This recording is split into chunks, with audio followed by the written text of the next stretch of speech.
BNP সরকার ক্ষমতায় আসার পরে একটা লেবুর দাম হয়ে গেছে 100 টাকা। 2026 সালের নির্বাচন আপনার কাছে কেমন লেগেছে? আমি যদি বাংলাদেশের জামায়াত ইসলামের নাম 100 বার কইরা ওদেরকে 100 বার গালিও দিই, 100টা গালিও দিই, আমার মুখের ভাষা কখনো ওরা কাইরা নিবে না। কেউ বলতেছে যে ভাই আমি ভোট দিছি দাঁড়িপাল্লায়, হয়ে গেছে ধানের শীষ। সরকারের কাজ হচ্ছে জনগণের সেবা করা। জনগণের সেবা করা। জনগণের রায়কে যদি উপেক্ষা করে জনগণ সংসদে গিয়ে পিটিয়ে আসবে। হাসনাত আব্দুলের মতো যদি সংসদে যায় ও তো মানে সিরিয়া বিরিয়া সব মানে খাইয়ে লাইবে। আসসালামু আলাইকুম দর্শক, নতুন একটা এপিসোড নিয়ে আপনাদের সামনে হাজির হলাম। আজকের এপিসোডে আমি রয়েছি হোস্ট বিল্লাল হোসেন, আর আমার সাথে রয়েছে গেস্ট সম্রাট আকবর। আসসালামু আলাইকুম। ওয়ালাইকুম আসসালাম। কি অবস্থা? হ্যাঁ জি আলহামদুলিল্লাহ ভালো আছি। এই সম্রাট আকবর হচ্ছে কিন্তু একজন বিশিষ্ট রাজনীতিবিদ এবং কি সমাজসেবক। আপনি আমার রাজনীতিবিদ বলেন আর যাই বলেন, টক শো আপনার, আমি গেস্ট, আপনি আমাকে ডাকছেন, আপনি আমাকে যেটা আখ্যা দিবেন জনগণ সেটাই খাবে। কারণ ন্যারেটিভ এমন একটা জিনিস, এই টক শো থেকে আপনি আমাকে যেভাবে গড়ে তুলবেন, আমার কাছ থেকে যেভাবে প্রশ্ন করে মানুষকে মানে মানুষের মাঝে বিস্তার করবেন, সব বাংলাদেশ এবং সারা বিশ্বের মানুষ ঠিক সেভাবে আমাকে গ্রহণ করবে। এখন যদি আপনি আমাকে এখানে তুলোধনা দেন তাহলে মানুষ ওইভাবে বিশ্বাস করবে। এখন যদি আমাকে জামা কাপড় খুলে এখান থেকে সরিয়ে ফেলেন তাও মানুষ ওইটাই বিশ্বাস করবে। এটাই হচ্ছে মিডিয়ার কাজ। সো আপনি আমাকে রাজনীতিবিদ বলেন আর সমাজসেবক বলেন, এটা মানুষ বিশ্বাস করে নিবে। খুব বেশি সময় নেব না, আপনার দেশের পরিস্থিতিও ততটা ভালো। হ্যাঁ, জাস্ট 5টা প্রশ্ন করে আপনাকে ছেড়ে দিতে যাচ্ছি। না আমি আসলে এইটা বলতে চাই যে আপনি যেহেতু আমাকে আজকে ডাকছেন, আজকে সময়টা যেহেতু আপনাকে দিব, আমি ইনশাল্লাহ আমি চেষ্টা করব আমার প্রত্যেকটা মূল্যবান সময় থেকে এইটুকু সময় আপনার জন্য বরাদ্দ রেখেছি এবং আমি সেটা আপনার কাছে আপনার সাথেই কাটানোর চেষ্টা করব। আপনার কাছে প্রথম প্রশ্ন এসেছে, 2026 সালের নির্বাচন আপনার কাছে কেমন লেগেছে? বিশেষ করে যারা মানে সোশ্যাল মিডিয়া অ্যাক্টিভিস্ট, মানে দেশের 80% মানুষ এখন স্মার্টফোন ব্যবহার করে, সবাই দেশের খবর জানে, সব প্রান্তের খবর জানে। কেউ যদি ভুল কিছু খাওয়াইতে চায়, কেউ যদি ভুল কিছু গিলাইতে চায় সেটাও জানে, আর কেউ যদি নেগেটিভ দাঁড় করাইয়া এটাকে বাস্তব প্রমাণ করতে চায় সেটাও মানুষ জানে, হয়তো বা একটু সময় লাগে। তো এই নির্বাচনটা আমার কাছে লেগেছে একটা সমঝোতা নির্বাচন, সমঝোতা করে চাঁদাকে বৈধতা দিচ্ছিল।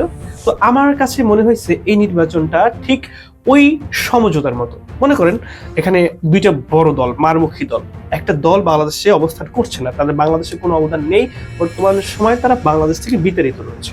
আরেকটা দল হচ্ছে বাংলাদেশের এখন গণমানুষের দল, বাংলাদেশের এখন জনগণের দল, বাংলাদেশের মামাটি মানুষের দল। তো এই দুইটা দলের মধ্যে আরেকটা দল এসেছে, সেটা হচ্ছে বাংলাদেশ জামায়াত ইসলাম। দুইটা দলের নাম আমি নেই নাই, কারণ এটা হচ্ছে চাইলে নিতে পারতাম, বাট নেই নাই। কিন্তু বাংলাদেশের জামায়াত ইসলামের নামটা কেন নিয়েছি, কারণ যদি বাংলাদেশে কোনো শান্তিপূর্ণ বা কোনো শৃঙ্খল বা কোনো সহনশীল দল থেকে থাকে, কোনো রাজনৈতিক দল থেকে থাকে, সেটা হচ্ছে বাংলাদেশ জামায়াত ইসলাম। আমি যদি বাংলাদেশের জামায়াত ইসলামের নাম 100 বার কইরা ওদেরকে 100 বার গালিও দিই, 100টা গালিও দিই, আমার মুখের ভাষা কখনো ওরা কাইরা নিবে না। এই জন্য আমি এটাকে এই জন্য ওই দলটার নাম নিয়েছি। এবং আরো বলতে চাচ্ছি যে নির্বাচনটা হয়েছে সমঝোতার নির্বাচন। এখানে হচ্ছে আসন ভাগাভাগির একটা নির্বাচন হয়েছে। কেউ বলতেছে ইঞ্জিনিয়ারিং করেছে। 26-এর যে নির্বাচনটা হয়েছে দর্শক, এই নির্বাচনে আপনারা মানে কেউ বলতেছে যে ভাই আমি ভোট দিছি দাঁড়িপাল্লায়, হয়ে গেছে ধানের শীষ, মানে কাকতালীয় একটা ব্যাপার স্যাপার। আবার কেউ বলতেছে আমি ভোট দিছি ধানের শীষে, হয়ে গেছে দাঁড়িপাল্লায়। What is this man? So এইটা হচ্ছে এরকম নির্বাচন। এটা আমি না, শুধু আমার এই ভিডিওটা যারা দেখবে এরপরে যারা যদি 10 জনেও দেখে তারা বুঝতে পারবে, তারাও তাদের অনুভূতি ব্যক্ত করতে পারবে। কমেন্ট বক্স খোলা থাকবে, ঠিক না? আশা করি আপনি উত্তরটা পেয়েছেন এবং খোলাসাই পেয়েছেন। এবার আসি আপনার 2 নম্বর প্রশ্নে। আপনার 2 নম্বর প্রশ্নটা হচ্ছে গণভোটে হার জয়যুক্ত হওয়ার পরেও নির্বাচিত সরকার এই মানে হারটাকে মানে গ্রহণ করতে চাচ্ছে না, এরকম একটা পর্যালোচনা চলতেছে। তো এটা শুধু আপনার প্রশ্নের মধ্যে থাকবে ব্যাপারটা এরকম না, বা এটা প্রত্যেকটা মানুষের মনে মনে এই শব্দটাই এখন ঘুরপাক খাচ্ছে যে গণভোটে তো হার জয়যুক্ত হয়েছে। একটা গণভোট মানে কি, মানে জাতি মানে সরকারের কাজ কি? সরকারের কাজ হচ্ছে জনগণের সেবা করা, জনগণের সেবা করা। এখন যেখানে জনগণ রায় দিয়েছে গণভোটে হা জয়যুক্ত হয়েছে, সেখানে হা জয়যুক্ত হয়েছে, এটা আমার জনগণের একটা অধিকার। এটা জনগণের অধিকার নিশ্চিত করছে জনগণ, কারণ হা জয়যুক্ত হলে অনেক বেনিফিট আছে জনগণের জন্য। যেমন এই একতরফা সরকার 17 বছর 20 বছর 40 বছর সরকারের রাজত্ব টিকিয়ে রাখার জন্য তারা সংবিধান রচনা করে রাখছে। এই সংবিধানকে সংশোধন করার জন্যই গণভোট, আর এই গণভোটে মানুষ হা দিছে, আর এই হাকে কেন্দ্র করে হচ্ছে মানুষের মধ্যে জল্পনা কল্পনা আছে কবে এটা বাস্তবায়ন হবে। আচ্ছা, আপনার কি মনে হয় না যে এই গণভোটের হা যদি জয়যুক্ত হওয়ার পরেও এটা যদি সরকার না বাস্তবায়ন করে, তাহলে যারা ভোট দিছে, গণভোটে হা দিছে, তারা কি বসে থাকবে? আপনার কি মনে হয়? আপনি বলুন। না, তারা বসে তাদের অধিকার আছে, মানে হ্যাঁ, যেমন রাখতেও পারে, ছাড়তেও পারে। আপনার একটা কথা মনে পড়তেছে কিনা, যে হাদি ভাই বললে গেছে, হাদি ভাই আল্লাহ তাকে জান্নাতবাসী করুক, কারণ আমি বলবো না যে আল্লাহ তাকে নিয়ে গেছে, কারণ আল্লাহর কাছে পাঠানো হয়েছে তাকে। তো এখন গণভোটে উনি কি বলছে, যদি মানুষ যদি জনগণের রায়কে যদি উপেক্ষা করে, জনগণ সংসদে গিয়ে পিটিয়ে আসতে পারে। এটা এটা মাথায় রাখেন ভাই, এটা বেশি দিন বাকি না, সংসদে গিয়ে পিটিয়ে আসে না। এক সরকার কিন্তু সংসদে যে পিটে খাই তো শুধুমাত্র রক্ষাকারী বাহিনীর কারণে সেভ হয়ে চলে গেছে, ঠিক কিনা? ঠিক। তো এই জনগণের দায় দাবি কি আপনি বলেন? আমাদের মতো সাধারণ মানুষের, আপনাদের মতো সাধারণ মানুষের সরকারের কাছে চাওয়া পাওয়া কি বলেন? আপনি মনে করেন যে কোনো চাঁদাবাজ না, আপনি কোনো টেন্ডারবাজি করেন না, আপনি কোনো লুটেরার না, আপনি কোনো অমুক জায়গায় খান না, আপনি কোনো সমুক জায়গায় খান না, কোনো জায়গায় চাঁদা তোলেন না। আমি আপনাকে প্রশ্ন করছি, আপনাকে প্রশ্ন করছি, আপনার জনগণের কাছে, জনগণ হয়ে আপনার সরকারের কাছে চাওয়া পাওয়া কি? চাওয়া পাওয়া কি? চাওয়া পাওয়াটা হচ্ছে গিয়ে মানে সবকিছুর দামটা লিমিটের মধ্যে থাকে। মানে আমার বেতন যেরকম আমি কিনতেও পারি, সেরকম ভাবে আমার 400 টাকা বেতন, ওই 400 টাকা মানে আমি 400 টাকা দিয়ে সব খেয়ে পরেও আরো 200 টাকা জমাতে, আপনি জমাতে পারেন কিনা বা 400 টাকার মধ্যে সীমাবদ্ধ থাকে, এটা থাকুক, এটাও তো কিন্তু জনগণ সন্তুষ্টি অর্জন করবে। এবার আপনার কাছে 3 নাম্বার প্রশ্নটা আমি ছুড়ে দেবো যে আপনি যদি এমপি হতেন তাহলে কি করতেন? মানে আমি যে আসন থেকে সংসদ সদস্য হইতাম, সেই এলাকায় একটা নদী আছে, স্বরূপকাঠি নদী, ওই নদীতে একটা ব্রিজের ব্যবস্থা করে দিতাম। আমি এটা চিন্তা করতাম না যে এই ব্রিজ দিলে এখান থেকে আয়ের উৎস কি।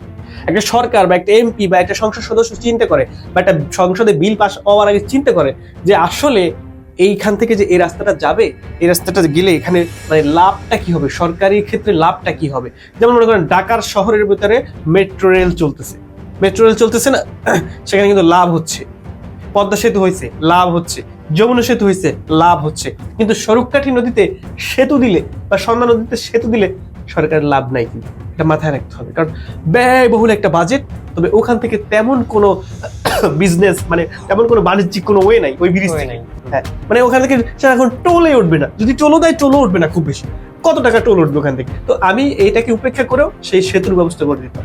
জনগণের জন্য কি শুধু আপনি একটা ব্রিজই করে দিতেন মানে এমপি হলে? শোনেন, আমি শুধুমাত্র এটা আমার মানে এক্সপেকটেশন, আমি জনগণ হিসেবে আমার যেটা এক্সপেকটেশন, সরকার হইলে তো আমি বুঝতে পারবো যে আমার জনগণের কি আশা করতেছে।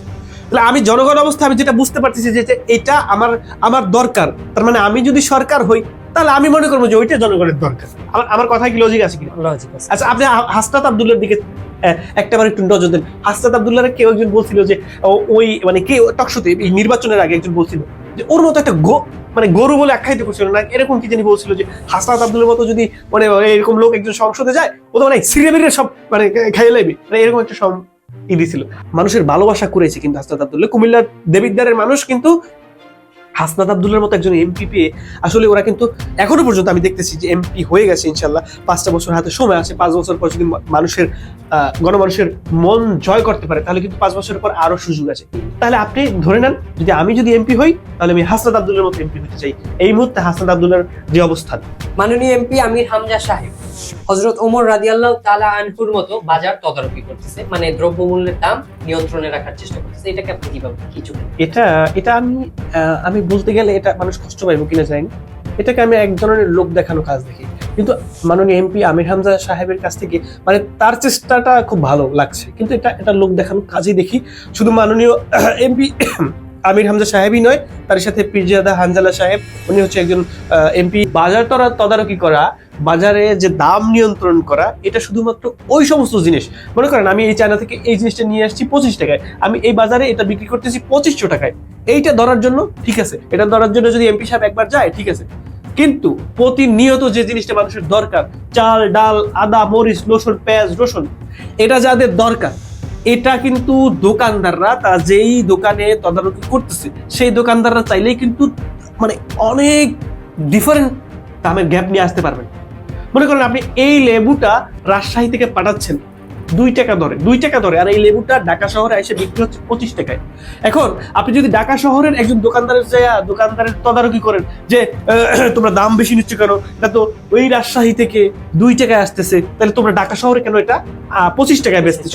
এটা কিন্তু প্রশ্নটা কিন্তু গভীরে দেখেন।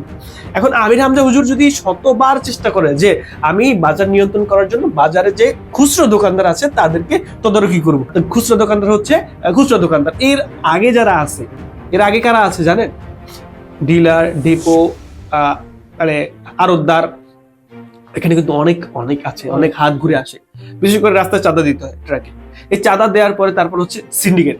তো এই সিন্ডিকেটটাই হচ্ছে আসল, তাদের যে কাজটা আপনি তুলছেন, এই সিন্ডিকেটটাই হচ্ছে আসল। সিন্ডিকেট না ভাঙা পর্যন্ত 25 টাকার লেবু হয়তো 24 টাকায় দিতে পারবেন জনগণের, কিন্তু কখনোই 2 টাকার কেনা লেবুটা 3 টাকায় দিতে পারবেন না। যদি এই সিন্ডিকেট ভাঙতে পারতেন তাহলে 2 টাকা কেনা লেবুটা 3 টাকায় দিতে পারতেন। আপনি আরেকটা জিনিস লক্ষ্য করেন, যারা মানে মন্ত্রিসভায় যায়, বিগত দিনে গেছে, ওরাই ব্যবসায়ী, ওনারাই হচ্ছে সিন্ডিকেট, ওনারাই সিন্ডিকেট। ওনারা যদি সিন্ডিকেট কেমনে সিন্ডিকেট ভাঙবেন, কেমনে সিন্ডিকেট ভাঙবেন? এখন আপনি কখনোই কিন্তু এই লেবুর দাম 3 টাকায় বেচতে পারবেন না 2 টাকায় কিনলে, কারণ খাইতেছে, সিন্ডিকেটে খাইতেছে। সিন্ডিকেট ভাঙলে আপনি হয়তো 2 টাকারটা শুধু ক্যারিং খরচ দিয়ে এবং যে খুচরা বিক্রি করবে তার লাভটা রাখা 4 টাকায় বেচতে পারলেন, 2 টাকারটা 4 টাকায় ডাবলে বেচতে পারলেন, কিন্তু 25 টাকায় বিক্রি করা লাগতেছে শুধুমাত্র সিন্ডিকেটের জন্য।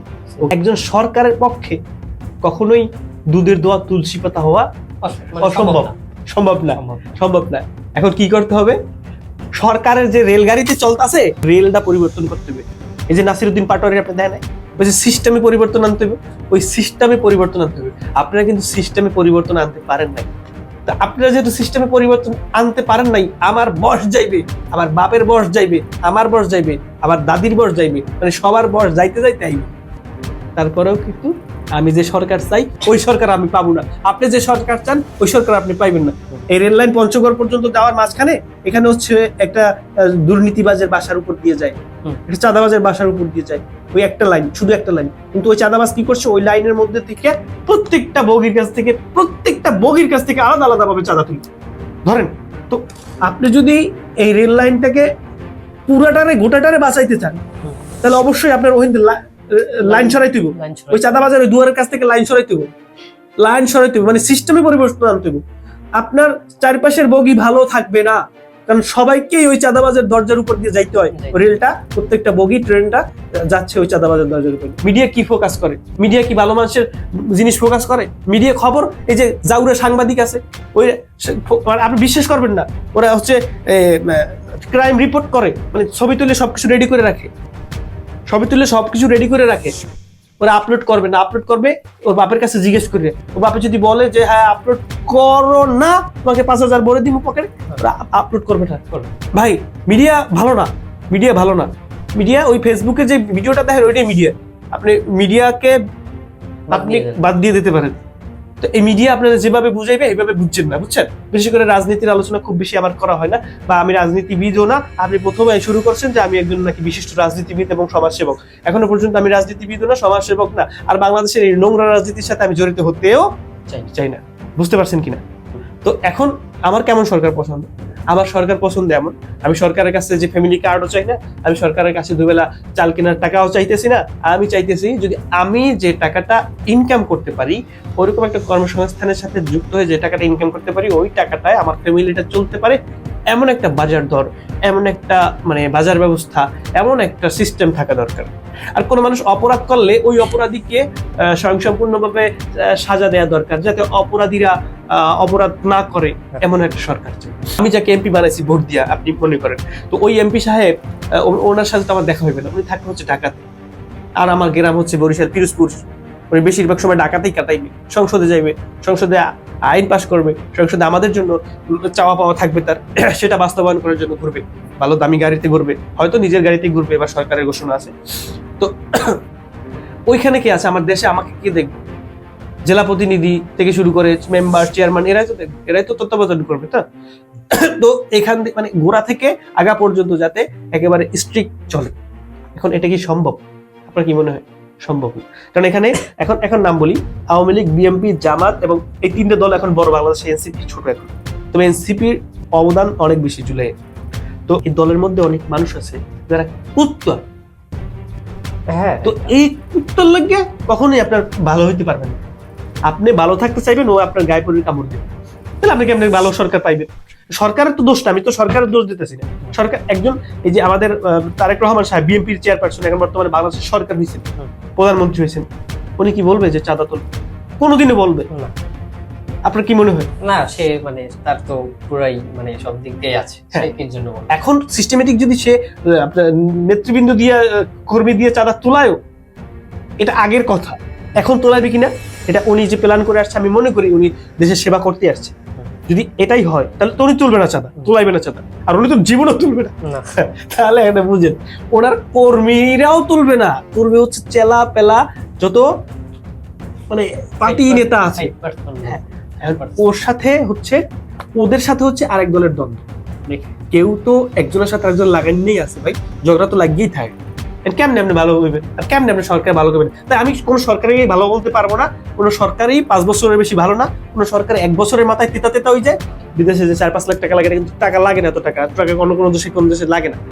এটা যেন কমে আসে, সিন্ডিকেট মিন্ডিকেট যা না থাকে, মানে এজেন্সিগুলো যাতে মানে 2 নম্বরই না করে, এই সমস্ত জিনিসগুলো চাচ্ছি। আর যারা একবারে নিম্নস্ত দরিদ্র অসহায় খাবার পায় না, ওদের যেন খাবারের ব্যবস্থা করে, দুবেলা খাইয়া বাঁচতে পারে। এইটাই হচ্ছে আমাদের চাওয়া, এর চেয়ে বেশি কিছু চাওয়া নেই। এই বছর যারা এমপি হইতে পারেন নাই, ভোটে দাঁড়াইছেন, ভোট পাইছেন কিন্তু এমপি হইতে পারেন না, এটা যেহেতু ইঞ্জিনিয়ারিং ছিল, সমঝোতার ভোট ছিল, আমি যতটুকু মনে করি আপনারা নির্বাচিত হইতেন কিন্তু হইতে পারেন না, ভোট পাইয়ে হইতে পারেন নাই। কিন্তু হাসরত আব্দুল্লাহকে ফলো করেন, ও ওর গ্রামে, ও ওর আসনে, মানে ও মানে উনি হচ্ছে আমার থেকে হয়তো বা একটু বড় হইতে পারে, তো মাননীয় এমপি এখন। তো উনি উনি কি করছে, উনি হচ্ছে ওনার 212টা গ্রাম, আমি ওনার প্রত্যেকটা কথা দেখি, কথা শুনি, ওনার 212টা গ্রাম উনি ভিজিট করছে, 500টা জানি উঠান, 400-র মতো উঠান বৈঠক করছে। একজন এমপি কি এটা করে? আমাদের পিরিজপুরের যে দেলোয়ার হোসেন সাইদি সাহেবের ছেলে, তিনি আমাদের যেখান থেকে ভোট পায় নাই, আমাদের স্বরূপকাঠি সুটিয়াকাঠি থেকে যে ভোট পায় নাই, সুটিয়াকাঠি বা স্বরূপকাঠি থেকে ভোট পায় নাই, মানে 70 ভোটের ডিফারেন্স ছিল তাদের। তো ওই দেলোয়ার হোসেন সাইদি সাহেবের ছেলে শামীম সাইদি সাহেব, উনি কয়টা মানে আমাদের স্বরূপকাঠি আইসা কয়টা উঠান বৈঠক করছে, কয়টা গ্রাম ঘুরছে? তাহলে উনি কিভাবে রেসপন্সিবিলিটি পাইবে জনগণের? এভাবে হয় না। এখন জামানা বদলে গেছে, এখন পরম্পরায় নির্বাচন হয়তো এই বছর হয়েছে, পরম্পরায় আর নির্বাচন হবে না, মনে রাখেন, লিখে রাখেন। আসসালামু আলাইকুম, ভালো থাকেন, সুস্থ থাকেন, ধন্যবাদ সবাইকে।